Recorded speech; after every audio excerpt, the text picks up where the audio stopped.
President Draupadi Murmu has revoked the proclamation issued earlier under Article 356 of the Indian Constitution, which imposed President's rule in the state of Manipur. According to a notification issued by the Ministry of Home Affairs and published in the Gazette of India Extraordinary, the proclamation issued on 13 February 2025 has been revoked with effect from 4 February 2026. The order was issued by President of India Draupadi Murmu in exercise of the powers conferred under Clause 2 of Article 356 of the Constitution.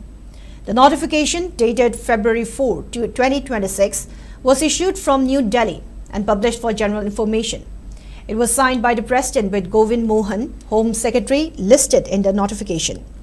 This proclamation paves the way for formation of popular government with Yumnaung Khemchand set to take over as Chief Minister later today.